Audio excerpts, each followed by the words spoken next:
Hello and welcome to PPC Live The Podcast, formerly known as PPC Chat Roundup. My name is Anu, the founder of PPC Live.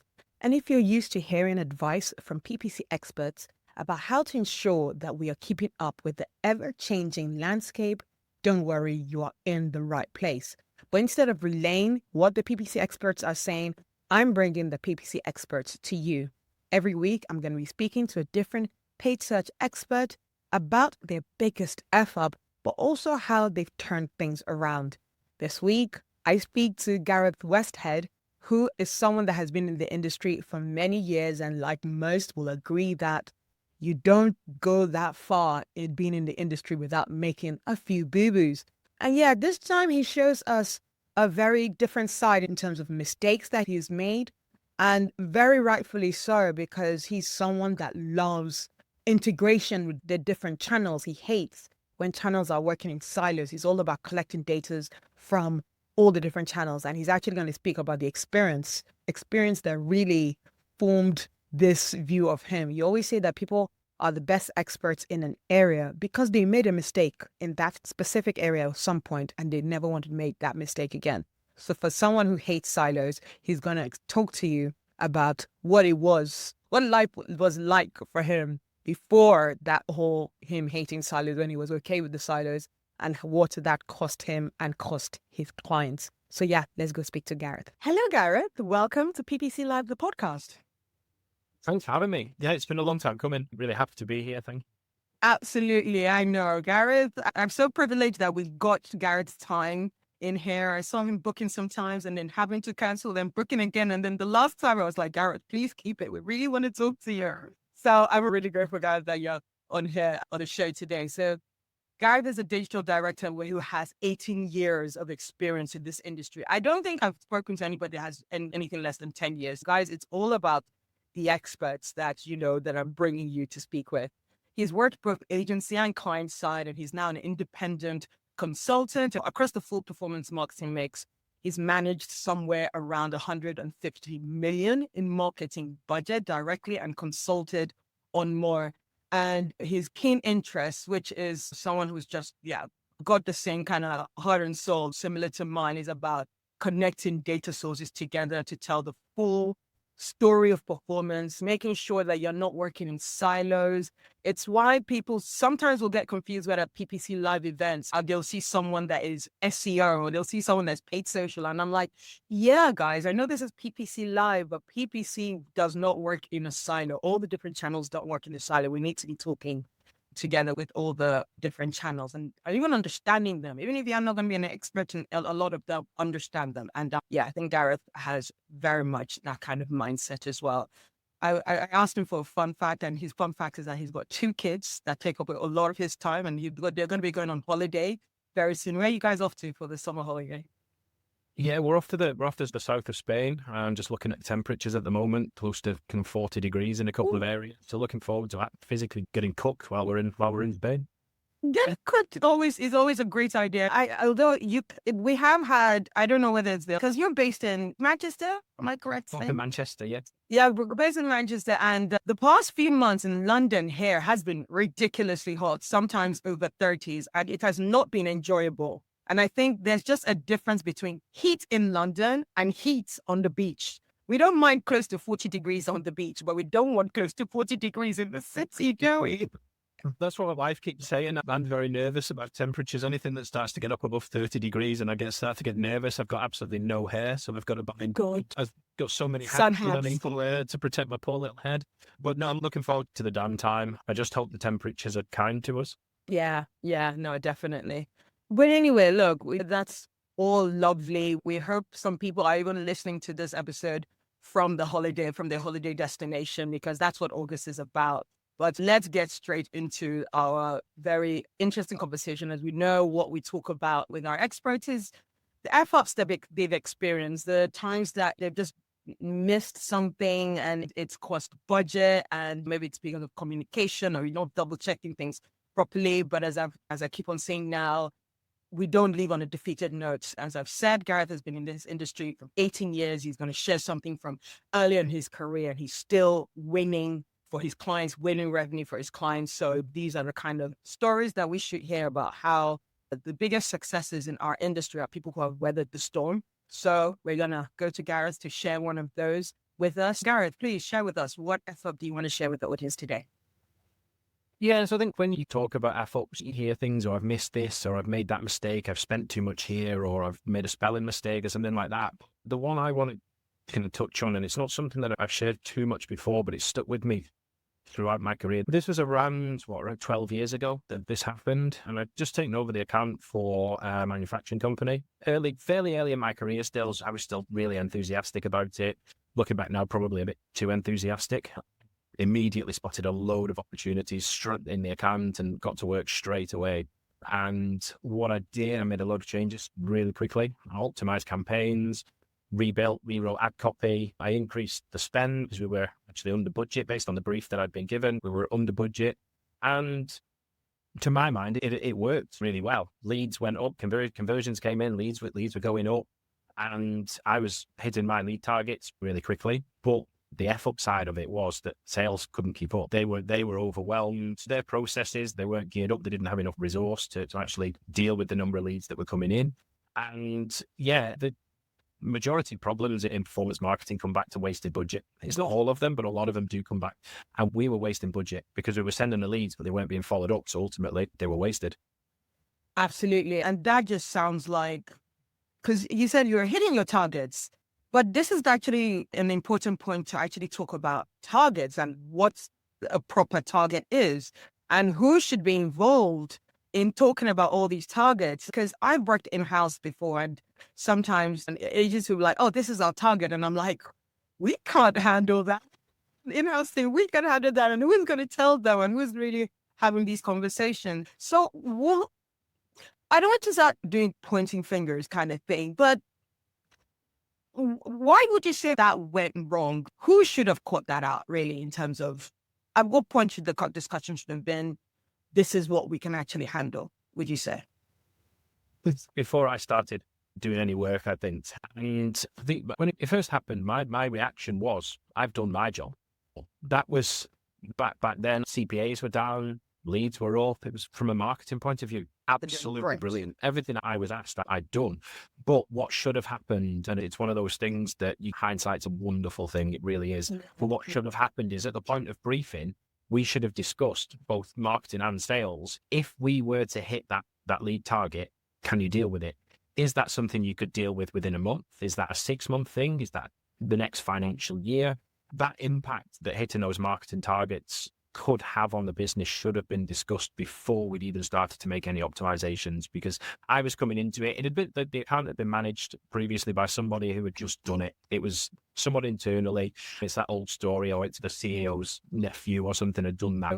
It was okay. The leads were coming in, but there was just so much opportunity within it. But for somebody coming in who had been doing it a few years at this point, that I should have had the conversation. If we make this work, what can you deal with? And the planning outside of marketing. It's very easy for marketing to say, we're going to hit our target, but what does that then mean to the wider business? Okay. And what was the communication relationship with the company, the brand? Because were you in-house, or you were part of, it was your agency? You were in an agency that was doing marketing for them? Yeah, I was agency side at this point. Yeah. And it was quite a standard kind of agency line of communication. There was an account manager that sat directly between me and the client. There wasn't loads of opportunity for me to actually say directly to the business. It was, the communication was done through the account managers. But generally speaking, after a little while, I think I worked up to having more of a relationship with the internal marketing team, and by a dotted line into the head of sales. And the communication was never bad. I think I got the feeling early on that the sales reps, they were very stressed. There were just too many leads for them. They were too busy. But hadn't been any immediate kind of plan B if this was to happen. How quickly can we hire people in? And this was before the days of real automation. We wouldn't have the same problem now, because automation could help an awful lot. The head of sales and these conversations with this head of sales, they've stuck with me for the last 10, 12 years now. He didn't get annoyed. He didn't shout. He didn't point fingers. He openly said in a meeting, look, we just weren't ready for it. it was very mature of him to say that. I think he could have quite easily got all hot-headed and started to say, you're doing it wrong and things like that. And it was kind of him recognizing, look, love the enthusiasm that you've got here. Don't do it again. But it was a really good conversation. And from that point, then we could scale back. We could actually start to, and what we did do was put in place bearing in mind 12 years ago, some fairly rudimentary lead scoring, just in terms of, look, these leads are hot. If they're coming from this conversion point, they're hot. If they're coming from this, they're warm. If they're coming from others, then don't send them to sales. And it was a fairly quick kind of pivot into something that worked. But yeah, I mean, we'd wasted probably about 25, 30K in budget by that point on leads that could have been good, but they just didn't get followed up. They didn't. So it taking it a bit even more personal, because I feel like you came in enthusiastic and you saw this, you had a strategy that you knew would work, you were implementing it. I'd say that with agencies and clients, there's usually like a regular cadence of like meetings to report back, like maybe every week or every month kind of thing. Yeah. And so I'd say that. So when you started increasing the volume, you'd report back and they'd be like, great, thanks. And then it took a while for them to actually, then the sales guy to be like, actually, no, you've sent actually too much. What did that do for your confidence? Did it be like, was there a bit of frustration? How did you feel just hearing that? Why didn't you tell me this a lot earlier? Yeah, I think I was quite defensive at first, because it was very much, look, you've given me this brief, I've hit this brief. So it was defensive at first. But I think very personally, I took a lot of confidence from it, because it was like my process works. So the process that I'd followed, it works. But then also it did help me reflect internally and internalize, actually, do you know what? I've got to start talking to people outside of performance marketing here. Because I can go ahead and do what I need to do in platform and things like that. But if that's not working for the wider business, then it's not working. And it's applicable to both B2B and B2C, because if you're sending too much to the business, and it's not the worst problem to have by any means, but if you're sending too much to the business, then you're still wasting money. And that's the crux of it. Absolutely. Totally agree with that. Now, looking back, were there any maybe like signs that you feel like you missed that, because fair enough, if the client hadn't told you that they weren't, those leads were too much, you can't really know. Or is there actually something that you could have looked at that you didn't look at, that you're like, next time, even if, let's say I can't get in touch with the sales guy, there's something that I can look at my end that will make it clear that, okay, I am pushing too much and maybe I should pull back. Looking at it now, all of the signs, like literally all of them. And I think it's one of those, I was looking at things inside a dashboard. I was looking at clicks, I was looking at conversions, I was looking at cost per acquisition and the lead numbers. But what I wasn't looking at was the percentage of leads that weren't being followed up. Looking at gaps between handover points, between the different points in the sales process. The key piece that I was missing in my day-to-day reporting was that percentage of leads not being followed up. I think if I'd have had that, if I'd have spotted that and seen that was going up, then the conversation could have been, why? Are they crap leads? Are there too many? Which is what the case turned out to be. So it wasn't that I was measuring the wrong stuff. I was just missing some of the key metrics in terms of joining sales and marketing together. Yeah, and that's why there's so much importance in bringing everybody's reporting data involved. Was that something that they had provided or you hadn't asked for? Like, how come you didn't have access to that piece of data? It was very much that old kind of classic case of marketing's targeted on leads. We're not targeted on revenue and sales. It was very much, look, we're going to stay, we're in our lane. We're going to stay in our lane. And yeah, we just didn't ask for it. Knowing that now, it's one of the very, very first things that I will ask for is, look, how are sales and marketing working together? Back then, this is your lane. Let's stick in it. Let's stay in it. Absolutely. Yeah. So everybody, your lesson is make sure even though you have your lane to stick in, make sure you understand how it's feeding into other marketing lanes. What we said at the beginning, don't work in silos. Knowing how the channels feed into each other. Marketing and sales are not so separate. You need to know how your marketing is leading to sales and you help each other to succeed. So I feel it's what you've already said is full of advice as to what we should do. But if you just wrap it up in one summary, someone is going through something like this. They feel like they've been doing their best. They're seeing the great PPC results or marketing results, whatever the channel. It's not leading to good quality leads. It's not leading to an increase in revenue. What's your advice to people? I think it comes in 3 stages. And that sigh there, just thinking out loud, because I've thought about this so many times. I think first of all is just stop, just take a breath. I think it's very easy when you're in the moment to kind of think the world is just falling in on you, and it's not. Most mistakes that happen, they feel bigger to us than they actually look on the outside. So first of all, just stop and breathe. Sometimes you have to slow down to then go faster. And then the second is get it out in the open. And I did this early on in my career, was to try and cover up these things. You try and quietly fix something. Small issues, you can absolutely do that. But if it's really a burning issue, get it out in the open. Talk to the key people that you need to talk to, because you will actually be amazed how many people are willing to help you. You don't stress that enough. It's not embarrassing to say I'm struggling. It can feel like it, but it's really not. And when you're talking about kind of cross-functional teams and multiple moving parts, talk to people. But I think the ultimate takeaway here is don't confuse your effort with being effective. Just because you're working really hard on something, just because it looks like it's working for you, doesn't mean that the result is spot on for everybody else. And that example that I've given, hopefully will help people contextualize this, is that even though in platform my conversion numbers look brilliant, the business was struggling for it because the metrics weren't right for everybody else. Yeah, absolutely. And I think a theme that has actually followed through from a few episodes already is don't necessarily be lax when things look like they're going so well. Even with the great results that you see, investigate that till you've reached all the numbers, till you've reached the fact that your performance is directly leading to good revenue, because we've experienced that in the past, that even if things are going well, figure out why it's going well.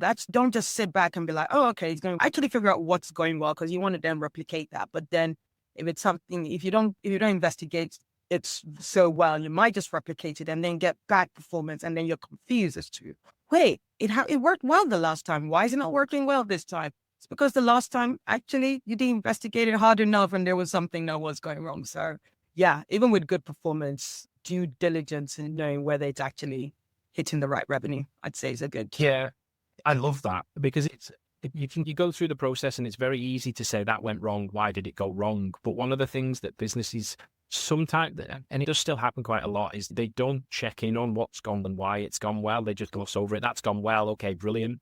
Let's focus on the stuff that we've not done so well. But ultimately, you play it. If something's gone, you play into your strengths, and if you can do more of that's where the route to scale is. Of course, fixing things that aren't going well, but actually, and this again, I can give people the advice here. Hopefully, if you think something's going well, raise it with the business, investigate it, like you just said, but make a case for yourself, because if you think something's going well, tell someone that it's going well, and have a party for yourself. I think pat yourself on the back. There's absolutely, if you're doing something well, the business should know about it. Yeah, that's how you get your promotions. That's how you win awards. That's how you you get the recognition that you deserve. Yeah, making sure that you can show that the good performance that's happening is because of something you've done. No, that's fantastic. And also, you said that you do things differently now. So what are the specific things that you'll say that you do differently because of this issue that happened specifically? Yeah. Yeah, I mean, there's two stages to it. One is before anything happens, and that is at that point when the brief comes in, it's to really interrogate that brief. What problem am I being asked to solve here? Is it the right problem? First of all, key people, who are the key components of that problem we're trying to solve? And if I was to solve that problem, what impact is that going to have on those key people? Yeah. Because if we're saying, for example, look, we're getting 100 leads a month at the moment in a business, if we were to take that to 200, to 300, to 500, what's going to happen? Can we cope with those? Yeah. Do we need to do further resource planning on that? So first of all, really interrogate the brief. Make sure you're solving the right problem. Understand the problem you're trying to solve. Make sure it's the right problem, and make sure that there is resource in the business to back that up. And on the B2C side, if you were to start really shifting volume in a particular line of products, is there enough supply? on the back end to that. That's the B2C equivalent of kind of driving too many leads. If you're driving too many sales, then ultimately you might run out of a product and have a different problem within the business. Secondly, when you're running a campaign or when you're running campaigns, it's try things on a smaller scale. So if you are going to fail, you fail small, you fail early, you fail loudly, I think is the key.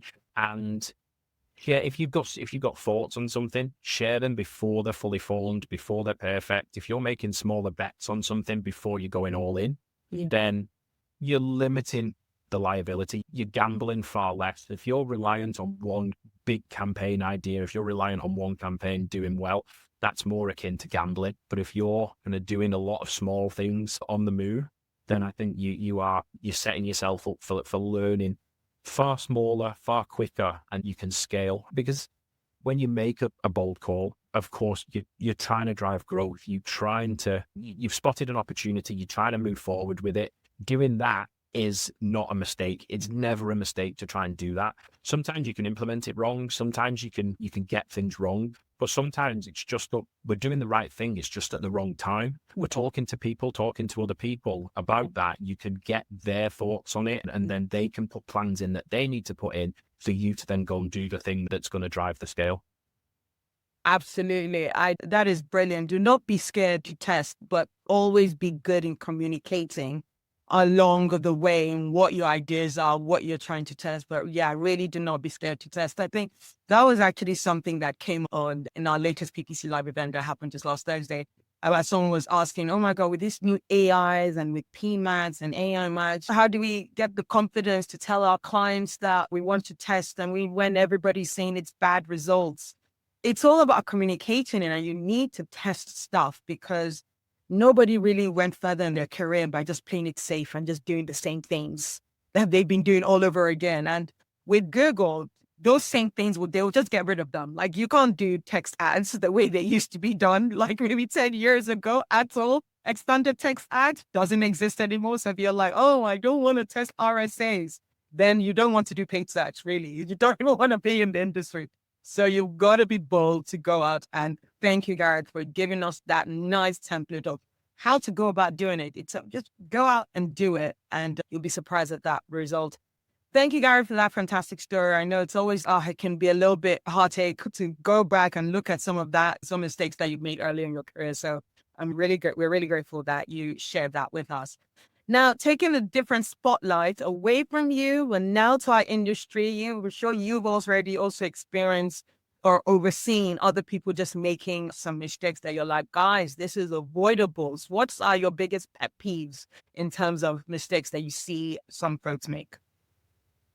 So I've seen, yes, so many of these, and to the point where it's water off a duck's back now, that they happen, and it's part of the course really when it comes to paid media, performance marketing. But I think for me, and it's because I've been there and I've made these mistakes, it's just often attention to detail. And that is things like setting budgets correctly. Budget pacing is another one, particularly when you're working in an industry that is, you're working for a company that has a budget that's very set. It's laid down at the start of the financial year, and that there's not really room to scale it. So it's, getting the budget pacing wrong, spelling mistakes in ads, using the wrong campaign the bid models, using the wrong bid models. Yeah. And I think it's also blindly following the recommendations that Google give. Google comes at these, and I think some of them, if you think about it, they make sense, but they're not always right for the account that you're managing. Yeah. It's very much being aware that Google is a revenue-generated machine. It's not just an operation, it's a machine. And all of those recommendations, they are geared in some way to driving more revenue for Google. That can work very well for a business, fine, but it's being very aware that's the overall aim of Google Ads, is to get more revenue for Google. Your revenue or your leads, your scale as a business is just a byproduct of that. And it's just make sure you're flipping those recommendations on their head and making sure that the first priority is that recommendation going to make me scale, not just drive more money for Google's Christmas party. Exactly. Google's tools are there to make Google money. You're a secondary priority for them. like sometimes even tertiary, because it's like they've got board members, they've got other product partners that they want to make money for. So yeah, you see a lot of people getting so annoyed. Oh, this doesn't work for me. Why, Google, are you doing this? Because it makes money for them. Good chill, pal. And just, it's your job to decipher what will work for you and trash the stuff that won't work for you. And that will be a lot of things. So just, yeah, everything is about being aware about it. And we talked a bit about, I mentioned the whole, the AI chat that we had at the previous PPC Live. When it does come to AI, what would you say are people's also biggest value at the moment? People are getting AI wrong in the sense of the inputs that it's the fundamentals, the inputs that they're giving it. I think some of the AI campaign types, performance max, early on with some of the kind of the maximized conversions bid models, the target CPA, the ROAS bid models, the early foray into more automated and now AI driven bid models, I think it's the inputs you give it. I think there's the old saying, shit in, shit out. Mm-hmm. And I think if you're starting a campaign with, hopefully not, but if you're starting it with bad data, the wrong customers, the wrong audiences, if you're giving it the wrong audience signals, if you're giving it the wrong kind of search term signals, you're setting yourself up to fail straight away. But also I think it's around the structure of campaigns. And I've used Performance Max more from the B2C side of things, and it moves over into shopping a little bit. There's the whole debate as to whether you should run Performance Max or whether you should just run traditional shopping. I am an advocate of running Performance Max shopping. Okay. Shopping campaigns still work, but I am an advocate of Performance Max. But I think in terms of how you segment that, it's not just about segmenting it in the old ways. You'd segment by basically by the navigation, website, product types, service types, or whatever. Now, I think it's much more about segmenting by product performance. And that is in terms of your high margin products, your low margin products. And then you can prioritize budget. You can prioritize structure based on what's actually going to perform. And it gives you a lot more flexibility in the sense of you can move products around, you can move budgets around.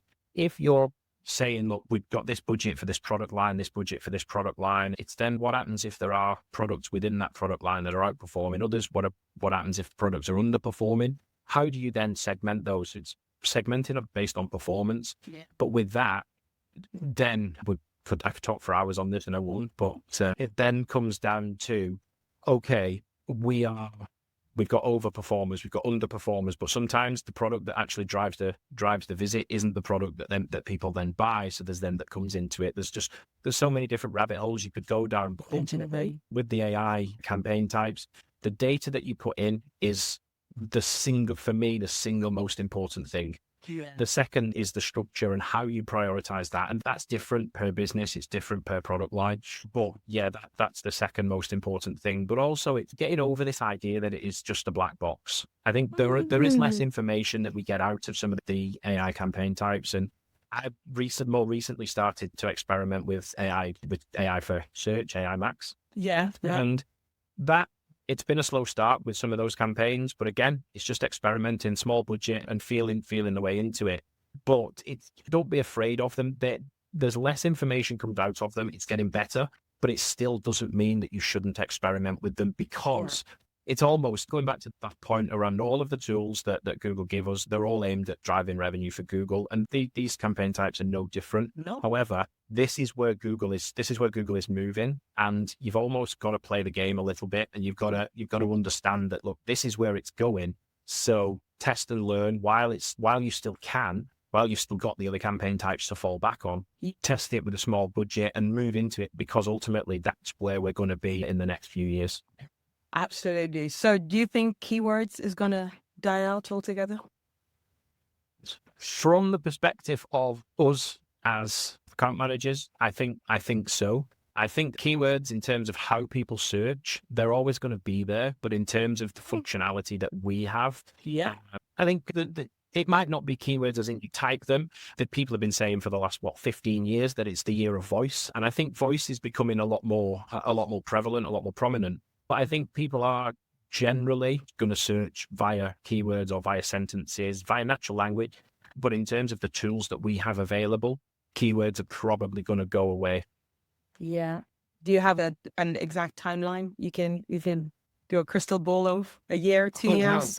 Wow. I would say I'm going to be very conservative here. Within the next 5 years, we won't have any keywords, or we'll have less keywords, but no, potentially within the next 3.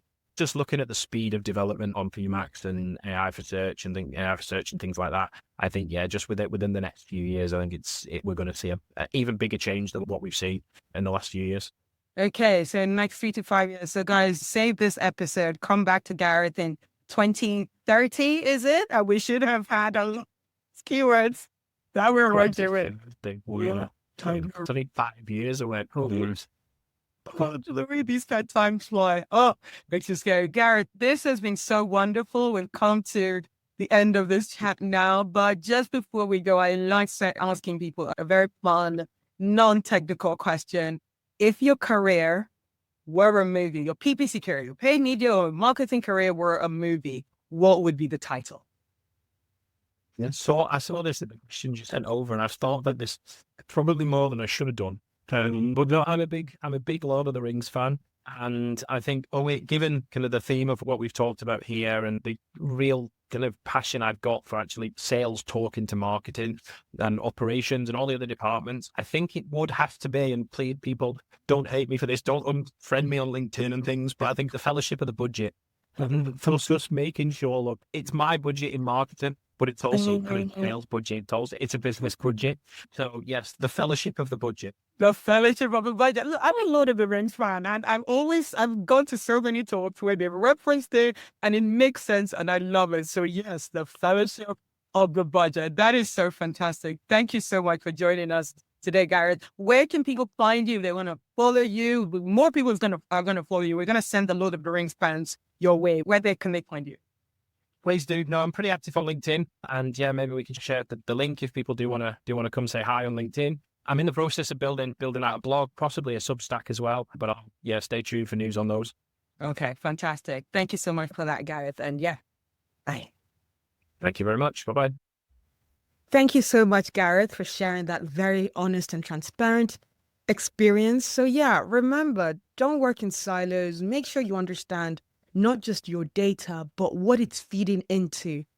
Marketing team, talk to the sales team. You might be sending so many great quality leads. You've cracked PMax, you've cracked AI Max, you've cracked using your search ads, and they're getting the types of customers that they want, but they are not actually having the capacity to convert all that fantastic traffic and leads that you're sending through. So that having that full funnel view of what you're sending is really important so that you don't waste your client's budget. So please remember that. For more information about that and the full transcript of that fantastic conversation with Gareth, you can go to podcast.ppc.live to get the details, watch the video, listen to it, however you want it, and share with your friends and rate or review if you did enjoy that podcast episode, which that would be really appreciated. In regards to our PPC Live fantastic event, our last event went off without I was going to say without a hitch. That is not true. There was a few hitches, but it did go ahead. It was a great success. There was cake, there was pizza, there was drinks. Everybody enjoyed it. So we will definitely be coming again on October the 22nd. That's October the 22nd this time on a Wednesday, because we want to give you guys a chance to experience coming to PPC Live as well as going to Brighton SEO the next day if you choose to. So please join us on October 22nd. Go to ppc.live for all the information about it. Although beforehand, there will be an online version of our PPC Live 17th, and that's happening on August the 14th. So I mistook that. So even before October, there's an August the 14th online version. Jill Saskin-Gales, who's one of our ambassadors, is going to be brilliantly leading the talks, and we're going to be live streaming, not like quite live, but we're going to be streaming the talks, all 3 of the talks, and 2 of our speakers, especially Paul Salome and Aisha Youssef, are going to be joining for a live Q&A. That one will definitely be live and not a pre-recording, so you'll be able to ask them questions and they'll be able to give you the answer for that. So go to ppc.live. The details for that will be up by now, by the time you're listening to this. So join us on August the 14th. But if you want an in-person experience, join us on October the 22nd for that as well. Before I leave you as well, I'm delighted to share that I am taking on coaching clients. So just a few clients a month. And I'd love to, if you need help, I'd love to help you out. in terms of building your confidence and taking a hold of your career. So if you go to themarketinganu.com for that, you'll be able to get all the information about that. So yeah, I hope you've enjoyed the show, and I look forward to bringing more PPC F-ups and triumphs next week. Thank you. Bye.